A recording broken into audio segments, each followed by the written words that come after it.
오늘 우리에게 주시는 하나님의 말씀입니다. 아모스 9장 11절에서 15절까지의 말씀입니다.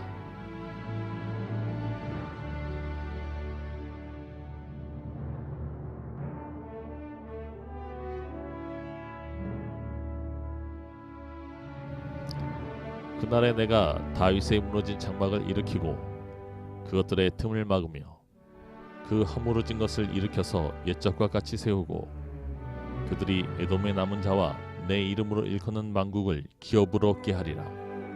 이 일을 행하시는 여호와의 말씀이니라. 여호와의 말씀이니라. 보라, 날이 이를지라. 그때에 파종하는 자가 곡식 추수하는 자의 뒤를 이으며 포도를 밟는 자가 씨 뿌리는 자의 뒤를 이으며 산들은 단 포도주를 흘리며 작은 산들은 녹으리라. 내가 내 백성 이스라엘이 사로잡힌 것을 돌이키리니 그들이 황폐한 성읍을 건축하여 거주하며 포도원들을 가꾸고 그 포도주를 마시며 가원들을 만들고 그 열매를 먹으리라. 내가 그들을 그들의 땅에 심으리니 그들이 내가 준 땅에서 다시 뽑히지 아니하리라. 내 하나님 여호와의 말씀이니라. 마음 다해 애써 찬양해 주셔서 감사합니다.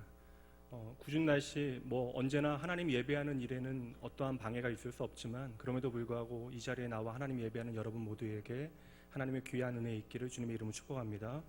이 시간에는 오늘 하나님을 예배하라 마지막 시간 그날이 오면은 이라고 하는 제목으로 잠시 하나님의 말씀 같이 생각해 보도록 하죠.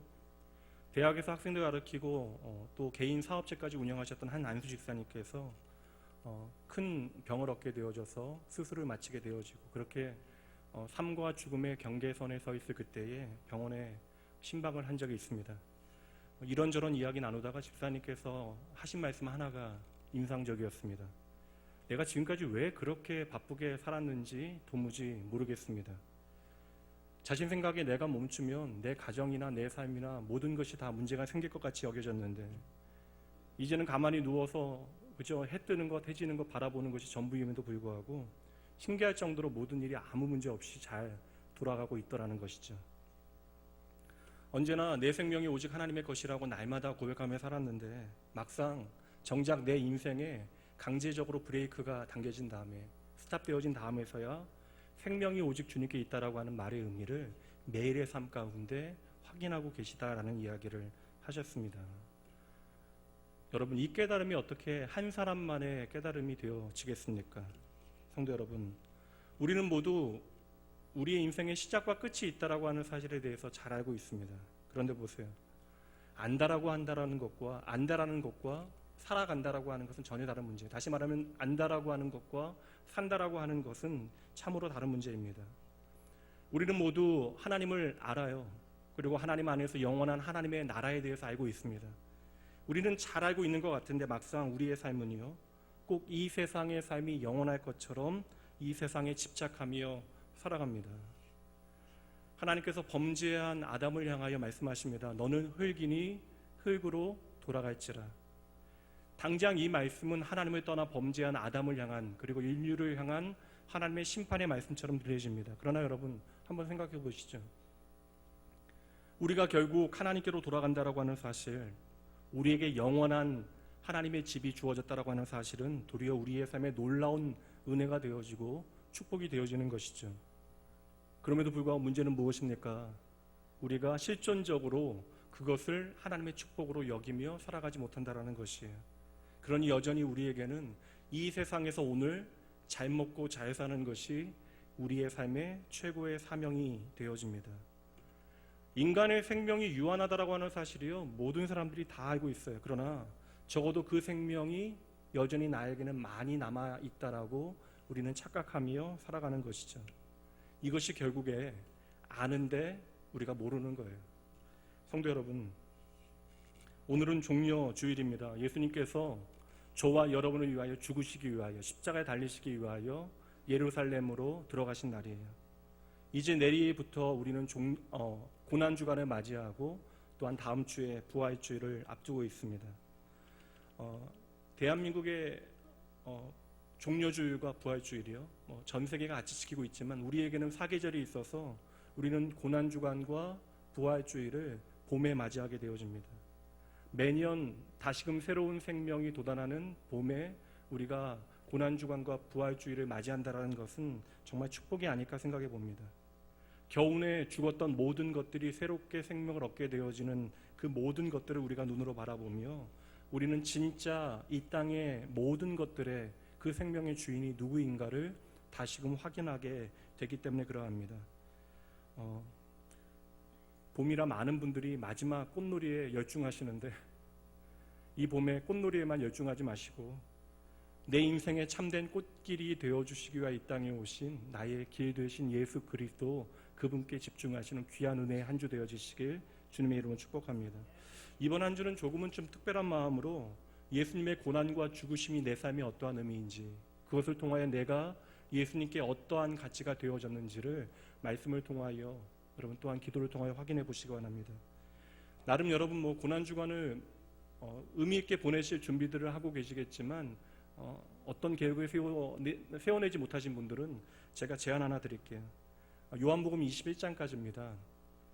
요한복음 말씀을 하루에 3장씩 묵상하시면서 고난주간 나를 향하신 하나님의 마음이 무엇인지 깊이 생각해 보시는 것도 귀한 도움이 되어질 것 같아요. 요사이 방송마다 5G 광고가 많이 등장합니다. 이렇게 변하는 것 같긴 한데 여러분 잘 모르시잖아요. 뭔가는 잘 몰라도 여하튼 세상 살기 좋아진다라고 하는 이야기 같아요. 정보의 흐름 자체가 바뀌고 그 양 자체가 바뀌게 되어진데 그렇게 시대는 또 한 번 새로운 도약을 하게 되어지는 것 같은데 여러분 실상 우리가 잘 보면 변하는 것은 없습니다. 우리가 그렇게 자랑하게 되어지는 기술과 문명도 그저 한순간일 뿐임을 우리는 확인하게 되어집니다. 여러분 결국 우리가 확인하는 것은 무엇이에요? 우리가 만들어낸 그 어떤 것에도 결코 내 생명을 의지할 수는 없다라고 하는 사실입니다. 그러므로 성도 여러분, 내가 돌아갈 곳이 있다라고 하는 사실을 아는 지혜는 우리의 삶에 참으로 귀한 것이에요. 많은 사람들이 심지어 교회에 나오는 교인들도 이 사실을 이 땅 가운데 잊어서 그들의 삶의 자리에서 많이 실패하게 되어지는 것이죠. 우리가 한동안 살펴왔던 아모스 시대의 교인들 보세요. 바로 이 사실을 잊어버렸기에 하나님을 예배하는 삶에서도 그들의 삶의 자리에서도 결국에는 실패하게 되어진 것입니다.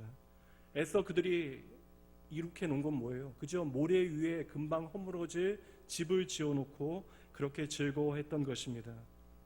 여러분 우리가 할 수 있는 것은 별다를 것이 아닙니다. 그저 하나님의 부르심 가운데 오늘도 하나님 앞에 내가 할 수 있는 정직한 최선을 다하는 것이 우리가 할 일이에요. 그리고 분명한 사실 하나는 무엇입니까? 당장 오늘이라도 하나님께서 나를 향하여 너 나에게 오라라고 말씀하시면 우리는 그 어떤 저항도 할 수 없이 그분 앞에 서야 하는 것이 저와 여러분의 인생인 것이죠. 한 주간 장염과 감기로 고생을 했습니다. 별것 아니잖아요. 40대 중반의 나이에 어르신들 생각하기에는 40대 중반에 날아다녀야 되죠. 6층까지도 10초만 올라가야 되잖아요. 근데 목소리가 안 나오고 코가 막히고 그러니까요. 아무것도 하기 힘들어요. 심지어 여러분 제 가족과 대화하는 게 저에게는 참 행복한데 가족과 대화하는 것 자체도 귀찮게 여겨집니다. 목소리가 나오지 않아서 금요일 밤에도 간신히 설교를 했습니다. 사람이 참으로 연약한 것이요. 내 자신에게 그렇게 자신 있는 순간에도 눈에 보이지 않는 바이러스 하나 때문에 감기 하나 때문에 기껏 내가 모든 것은 내 뜻대로 할 수 없다는 사실을 확인하게 되어지는 것이죠. 여러분 우리는 우리 인생 가운데 다양한 모양으로 나의 연약함을 때때로 확인하게 되어집니다. 그러나 세상 사람들에게 나의 연약함을 확인하게 되어질 때마다 그 모든 것들은 나의 자존감에 상처가 되는 이야기가 되어질 수 있으나 여러분 저와 여러분에게는 아닙니다. 도리어 우리의 인생의 연약함을 제대로 확인하고 인식하게 되어질 때 우리는 하나님의 축복이 무엇인지를 보게 되어지는 것이죠. 내가 내 인생의 연약함을 발견하게 되어질 때 우리는 무엇을 합니까? 내가 스스로 내 인생을 책임지려고 하는 자리에서 내 모든 연약함으로 말미암아 내 삶을 온전히 하나님께로 맡겨드리는 믿음의 삶을 살아가게 되어지는 것입니다. 그러니 여러분 도리어 우리의 연약함을 확인하게 되어지는 그 자리에 하나님의 은혜와 하나님의 회복의 역사가 있음을 반드시 기억하시기 바랍니다. 여러분 별것 아니에요. 우리가 찬란히 빛나는 내일을 꿈꾸는 것도 참으로 귀한 일이지만 오늘 우리에게 주신 한날을 감사함으로 살아내는 것, 그것이 우리의 인생의 연약함을 확인하게 되어질 때 우리는 무엇을 합니까? 우리는 이것이 얼마나 중요한지를 아는 지혜가 오늘 우리에게 참으로 필요합니다. 그러한 지혜가 우리의 삶에 참된 예배와 찬양을 만들어내요. 그리고 하나님을 향한 진실한 기도를 우리 가운데 만들어내는 것입니다. 아모스 시대요, 그들이 갑자기 하나님을 떠난 게 아니에요. 그들 주변에는 어디에나 쉽게 교회가 있었고요, 매 주일마다 예배를 드리는 사람들 가득했습니다. 하나님의 말씀이 선포되어질 때마다 아멘 아멘 하고 하나님의 은혜와 사랑에 감격했던 사람들이 그 자리에도 많이 있었다라는 것이죠. 오늘날로 이야기하면 목에는 목걸이, 십자가 목걸이를 메고 차에는 물고기 마크를 통해서 내가 그리스도인이라고 하는 사실을 증명합니다. 그렇게 눈에 보이는 것들로는 내가 그리스도인임을 증명하였는데, 그 눈에 보이는 것들을 빼고 나니까 도무지 그가 살아가는 삶의 자리에서 내가 그리스도인이라고 하는 사실을 확인할 수 없는 시대가 아모스 시대였다라는 것입니다. 다시 말하면 말과 혀로만 하나님의 은혜와 하나님의 사랑, 그 하나님의 놀라운 구원의 그 모든 경륜을 외치던 시대, 하나님의 나라를 소망한다 말하면서도 끝까지 이 세상에만 집착했던 시대가 바로 그 시대입니다. 그러나 여러분, 이것이 비던 2700년 전의 이야기뿐이겠어요? 하나님께서는 이 이야기를 통하여 오늘 우리의 모습을 돌아보게 하시는 것이죠. 이처럼 흔들리는 세상 가운데 우리는 두 다리 반석 위에 바로 세우고, 하나님께서 우리에게 보이시는 믿음의 가치를 통하여 이 세상을 변화시켜야 하는 하나님의 거룩한 백성임에도 불구하고 교회와 성도는 무기력하게 이 세상 가운데 흔들리며 살아갑니다. 그럼에도 불구하고 하나님께서는 참고 또 기다리고 그들을 또 기다리셨어요. 그럼에도 불구하고 그들의 삶에 어떠한 변화가 나타나지 않습니다. 이제 하나님을 예배하는 방법도 잊어버렸어요. 그렇게 마치 내리막길에 브레이크가 고장난 자동차처럼 그 멸망을 향해 달려가는 그들을 향하여 하나님께서는 이제 스탑을 외치시며 그들의 삶을 심판하시려고 하시는데, 그 순간에도 하나님께서는 한 사람 아모스를 통하여 하나님 아버지의 마음이 무엇인지를 알리시고 그를 통하여 그 민족을 위하여 기도하게 하시는 것이죠. 이렇게 하나님께서는 끝까지 우리를 포기하지 않으십니다. 심지어 여러분, 내가 나를 포기하게 되어지는 그 순간에도 저와 여러분의 하나님은 나를 포기하지 않으세요. 오늘 말씀이 바로 아모스의 결론입니다. 하나님의 목적이 심판이 아니라 징계가 아니라 바로 사랑이었음을 오늘 말씀을 통해서 우리는 비로소 확인하게 되어지는 것이죠. 오늘 마지막으로 아모스 시대의 교인들에게, 그리고 오늘 이 시간 낙원교회와 이 자리에 있는 여러분들에게 전하시는 하나님의 마음을 보세요. 오늘 마지막 말씀 9장 11절부터 15절 말씀에 보면 하나님의 의도가 무엇인지를 확인하게 되어지는 중요한 표현들이 나옵니다. 특별히 하나님의 그 의지가 드러나는 것이 마지막 동사들이 나오는데, 제가 읽어드릴게요. 11절 말씀에 일으키고 막으며 세우고, 12절 얻게 하리라 행하시는, 14절 돌이키리니 건축하여 거주하며 가꾸고 마시며 먹으리라, 15절 심으리니 다시 뽑히지 아니하리라. 잘 보세요 여러분, 1장에서 6장 7장까지 이스라엘 백성들이 얼마만큼 하나님을 떠나 있었나, 하나님께서는 하나하나 낱낱이 다 고발하셨어요. 그들의 눈앞에 다 보이도록 그렇게 펼쳐놓으셨습니다. 그리고 이어지는 7장과 8장 말씀을 통해서 그럼에도 불구하고 하나님께서는 한 사람 아모스의 기도를 통하여 그들을 어떻게 회복하기 원하시는가를 알리시잖아요. 그리고 마지막 말씀입니다. 대반전이잖아요. 마지막 말씀은요, 하나님의 심판이 아니에요. 모든 것 다 하나님께서 회복하시겠대요. 내가 이제는 망하게 되어질 줄 알았는데 하나님께서 다시 잘 살게 하시겠답니다. 오늘 아모스가 우리에게 그려주는 마지막 그림 보세요. 우리가 진정 기다리는 하나님의 회복과 축복의 그날을 우리에게 그려주고 있습니다. 11절 말씀입니다. 함께 한번 읽어볼까요? 그날에 내가 다윗의 무너진 장막을 일으키고 그것들의 틈을 막으며 그 허물어진 것을 일으켜서 옛적과 같이 세우겠다. 하나님의 말씀이에요.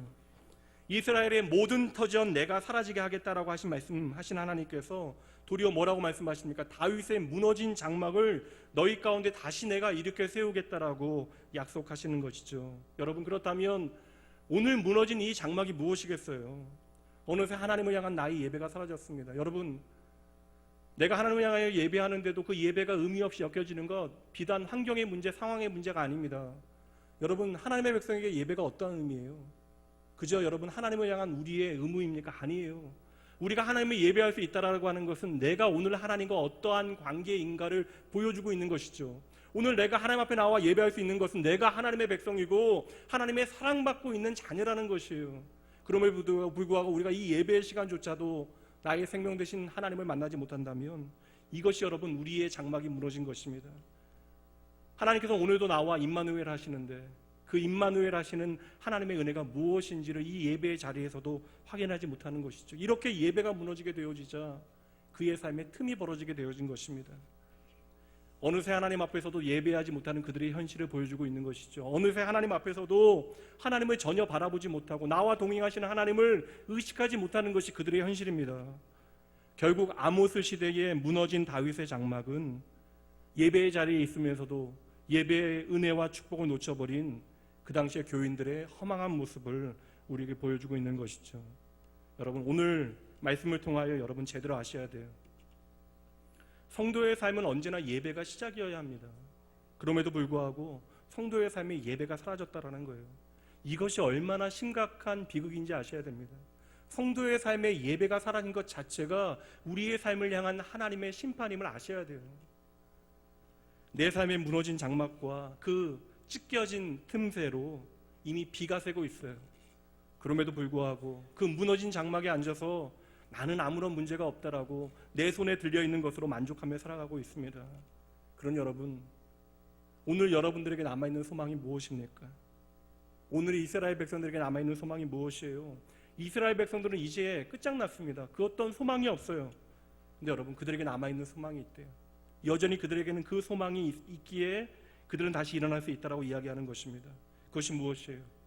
그 소망은 바로 그들을 다시 일으켜 세우겠다 이야기하시는 하나님의 회복의 약속이 되어지는 거예요. 그리고 이제는 결코 너희를 망하지 않게 하시겠다 약속하심으로 아모스서는 끝이 나게 되어집니다.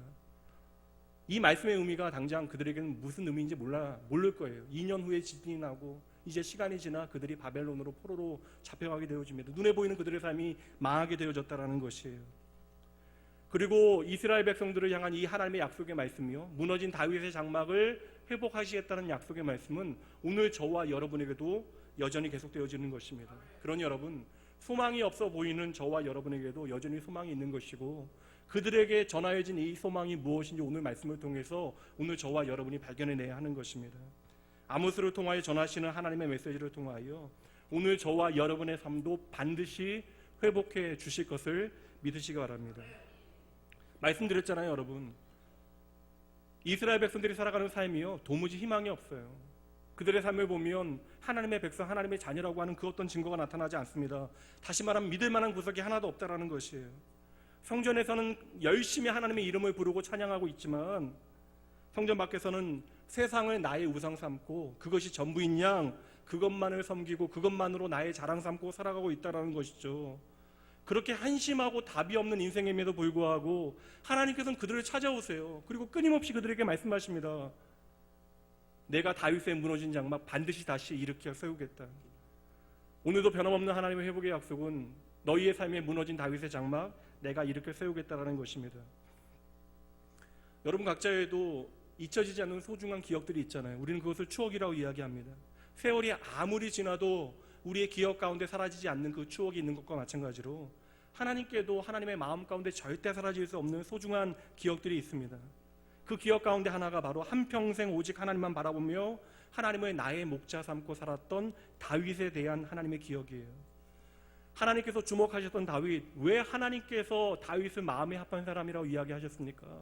그가 결국 한 나라의 왕이 되어졌기 때문에, 그렇게 성공하였기 때문에 그가 하나님의 마음에 합한 하나님의 영광을 위하여 살아간 믿음의 사람이 되어진 것입니까? 아니에요. 성경에 보니까요, 다윗은 애띤 소년 때부터 왕이 되어지는 그 순간까지 동일하게 하나님의 마음에 합한 사람일 수 있었어요. 심지어 인생의 가장 어두운 독버섯과 같은 밤의 사연이 있을 그때에도 그가 하나님의 사람으로 회복되어질 수 있었던 이유 단 한 가지입니다. 그는 어떠한 자리에 있건 간에 내가 의지하는 것이 오직 여호와 하나님 한 분뿐이었다는 것이죠. 그러한 다윗이 하나님만을 의지하는 마음으로 그의 삶에 세웠던 예배의 자리가 바로 다윗의 장막이었던 거예요. 왜 하나님께서 오늘 다윗의 장막을 우리 가운데 다시금 세워내시겠다라고 말씀하십니까? 하나님께서는 여러분 가장 아름답고 훌륭하게 세워진 솔로몬의 성전 세우겠다 이야기하지 않아요. 헤롯의 성전, 스룹바블의 성전을 다시 세우겠다라고 말씀하시는 것이 아닙니다. 도리어 오늘 우리 가운데 회복하시는 하나님의 예배의 자리는 어떠한 자리예요? 그저 나무 기둥과 방수천으로 보잘것없이 세워진 다윗의 장막을 하나님께서는 다시 우리 가운데 세우기 원하신대요. 어떠한 하나님의 마음을 우리에게 말씀하시는 것입니까? 오늘 하나님께서 저와 여러분에게 원하시는 것 눈에 보이는 겉모양이 아니라는 거예요, 여러분. 하나님께서 진정 우리에게 받기 원하시는 것이 무엇입니까? 바로 다윗의 마음 중심에 있었던 하나님을 향한 꿈이 없는 거짓 없는 순전한 믿음의 열정이었던 것이죠.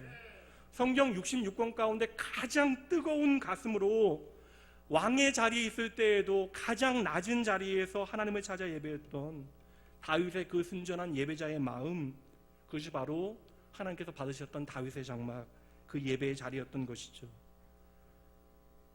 하나님께서는 오늘도 이러한 예배자의 삶을 결코 잊지 아니하신대요. 그런데 어느새 눈에 보이는 다윗의 장막 무너졌습니다. 그 예배의 흔적조차 찾아볼 수 없는 그러한 지경이 되어진 것이에요. 수많은 예배가 날마다 드려지고 있건만 그 자리에 다윗의 마음으로 예배하는 예배자들이 없었던 것이죠. 그러니 하나님 보시기에 다윗의 장막이 완전히 무너진 것입니다. 그런데 하나님께서 다윗의 장막이 무너졌음에도 불구하고 그것을 깨닫지 못하는 이스라엘 백성들에게 너희가 하지 못하니 내가 그 다윗의 장막 다시 일으켜 세우겠다라고 말씀하시는 거예요. 우리로 하여금 다시금 하나님만을 바라보고 그 하나님만을 소망 삼는 예배자의 자리로 우리의 삶을 인도하시겠대요. 저와 여러분을 하나님만을 예배하는 예배자로, 참된 예배자의 자리로 인도해 내시겠다라고 약속하시는 것입니다. 당장 이 말씀의 의미가 무엇인지 그들은 깨닫지 못했을 것이에요. 그런데 시간이 지나 그 참된 의미는 드러나게 되어집니다. 사도행전 15장 말씀으로 가봅니다. 16절과 17절 말씀 보도록 합니다.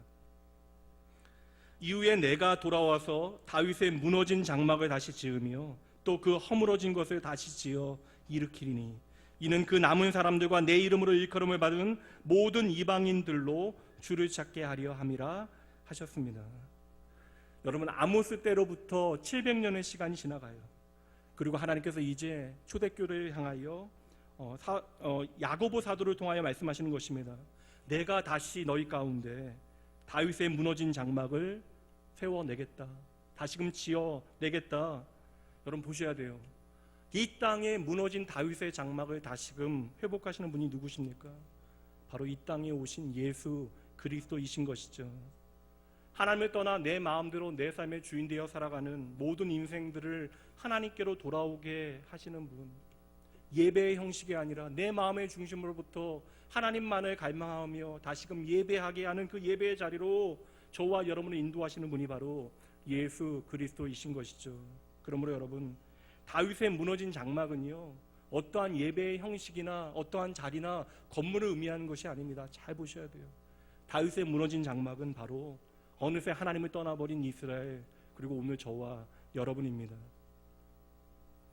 하나님께서는 하나님 없는 우리의 삶, 그래서 우리가 실패하게 되어진 모든 삶의 자리 이제는 다시금 일으켜 세우시겠대요. 하나님 은혜 가운데 다시금 회복하시겠대요. 그 축복 가운데 우리의 삶을 인도해 내시겠대요. 여러분, 이스라엘 백성들이 그러한 대우를 받을 만한 자격이 있는 것이 아닙니다. 여전히 하나님을 떠나 살아갑니다. 이때로부터 예수 그리스도께서 오실 때까지 이스라엘 백성들은 나날이 나빠져 가요. 그 모든 시간들을 통하여 하나님께서는 오직 소망이 예수 그리스도 한 분밖에 없다라는 사실을 밝혀내시는 것입니다. 어둠이 깊어질수록 오직 소망이신 예수 그리스도만이 빛나게 되시는 것이죠. 이 하나님의 약속의 말씀이 주어지는 그 순간에도요, 이스라엘 백성들은 여전히 엉망이에요. 여러분, 그러니 오늘 여러분의 모습 보셔야 돼요. 내가 지금까지 어떻게 살아왔는가는 그렇게 중요한 문제가 아닙니다. 여러분의 모든 삶의 자리, 결혼, 사업, 신앙생활, 일터, 그것이 어떠한 문제였는가는 그렇게 중요한 문제가 결코 아닙니다. 중요한 것은 오늘 이 시간 이 자리에 있는 여러분이에요. 오늘 여러분이 있는 이 자리에서 내가 과연 하나님의 이름을 나의 소망으로 고백하며 예수 그리스도 안에서 새로운 삶을 시작할 수 있느냐, 이것이 가장 중요한 것입니다. 그리고 하나님께서는 바로 이 일을 위하여 오늘도 성령 하나님을 통하여 우리 가운데 일하고 계시는 것입니다. 14절 말씀 보세요. 하나님께서 엉망이 되어져 버린 이스라엘 백성들을 향하여 무엇이라고 부르세요? 여러분 잘 보세요. 내 백성이라고 부르십니다. 내 백성이요. 하나님께서는 여전히 이렇게 엉망이 되어져 버린 이스라엘 백성들을 향하여, 그리고 저와 여러분을 향하여 내가 결코 버릴 수 없는 내 새끼라고 말씀하시는 것입니다. 그 하나님께서는 오늘도 여전히 저와 여러분을 향하여 내 백성, 나의 사랑하는 자녀라고 부르심을 여러분 들으셔야 돼요. 장막이 무너졌어요. 그리고 폭풍과 폭우가 들이칩니다. 그때서야 내 인생이 부도났다라고 하는 사실을 확인하게 되어지는 것이죠. 그러나 여러분, 그 자리에도 소망이 있는 거예요. 왜요? 그렇게 무너진 장막 안에, 그 폭풍과 폭우 가운데 하나님께서 나와 함께 그 소나기를 다 맡고 계시는 것이죠. 그렇게 소나기를 나와 함께 맡고 계신 그분이 십자가에 달리신 예수 그리스도이십니다. 여러분, 세상 어디에도 없을 가장 바보 같은 사랑을 하고 있잖아요.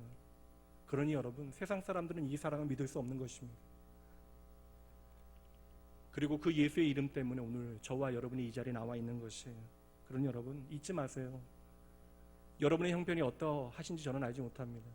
조금 잘 나가서 오늘 내가 내 이름 뻐기고 한참 좀 내 마음이 올라가서 자신감 있는 분들도 계실 것입니다. 그러나 그 이름도 예수의 이름 앞에 내 자신을 자랑할 필요 없음을 깨달아야 돼요. 내 인생이 가장 어두운 곳에서, 인생의 마지막 끝자락에서, 심지어 나의 의지하던 모든 것들이 다 사라지고, 심지어 내가 의지하던 사람조차도 내 이름을 불러주지 않을 그때에, 여러분, 그때에도요, 나의 이름을 목 놓아 불러주시는 분이 계십니다. 그분이 바로 십자가에 달리신 예수 그리스도이세요.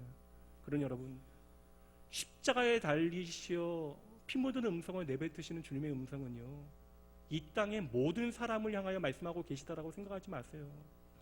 십자가의 피 묻은 음성은 바로 나를 향한 하나님의 음성입니다. 내 삶을 오늘도 회복해 내시려는 하나님의 감당 못할 사랑인 것이에요. 여러분, 오늘도 들으셔야 돼요. 오늘도 십자가에 달리신 예수님께서는 저와 여러분의 이름을 부르고 계십니다. 그러니 여러분, 저와 여러분의 삶은 그러므로 절망일 수 없는 것이에요. 저와 여러분에게는 여전히 남겨진 일이 있습니다. 무엇이에요? 오늘도 나를 찾아와 말씀하시는 그 하나님 만나기만 하면 되는 것이죠. 무너진 다윗의 장막을 다시 세워주시는 분, 모든 나의 죄의 문제를 해결하시고 나의 상한 마음을 치유하시는 분이 계시다는 사실 여러분 반드시 믿으셔야 합니다. 오늘도 하나님께서는 우리 안에 새로운 예배 시작하실 거예요. 우리로 하여금 내 마음의 중심이 들여지는 상한 심령의 예배자로 우리를 만들어 가실 것입니다. 그를 통하여 우리는 고백해내야 돼요. 내가 얼마나 지금까지 잘 살아왔는가에 대한 고백이 아니라 내가 얼마나 하나님의 은혜에 합당하지 못했는가에 대한 고백 들으셔야 돼요. 그리고 내가 그럼에도 불구하고 나를 사랑하시는 하나님의 은혜 까닭에 이 자리에 나와 계심을 여러분 깨어진 마음으로 주님 앞에 있는 그대로 고백해내셔야죠. 여러분, 나의 겉모양이 깨어져야 내 안에 있는 보배 되신 예수 그리스도께서 드러나시는 것입니다. 오늘 말씀은 단 하나의 약속을 우리에게 들려주고 있어요. 우리가 아무리 큰 절망 가운데 있을지라도 예수 그리스도, 그분은 저와 여러분의 영원한 소망이 되어 주십니다. 또다시 우리는 고난주간을 맞이하고 성례식에 참여하게 되어집니다. 여러분, 오늘 우리의 삶이 어떠한 자리에 있건 간에 우리의 삶의 유일한 소망 되신 예수 그리스도 만나셔야 돼요. 그 예수 만나기 위하여 오늘 우리는 다시금 하나님께서 초청하시는 그 하나님의 식탁 앞으로 나아가는 것입니다. 그 십자가의 예수 그리스도를 통하여 내가 하나님께 어떠한 가치인가를 확인해 내셔야 돼요. 이 시간만큼은 내가 의지하였던 것들 모든 것도 다 내려놓으세요. 오늘 나를 실망시키고 나를 넘어지게 만드는 모든 것들 다 내려놓으세요. 그리고 오늘 내가 이 자리에 있을 수 있는 진짜 이유가 무엇인지를 그리스도의 십자가 앞에서 확인해 내셔야 합니다. 오늘 우리가 십자가의 예수 그리스도만 제대로 바라볼 수 있다면 여러분, 우리는 고백하게 되어질 것입니다. 주 예수보다 더 내 삶에 귀한 분 없습니다. 이 시간 성찬에 참여하기 앞서서 우리 이 찬양 함께 찬양해 보시죠. 찬송가 94장 주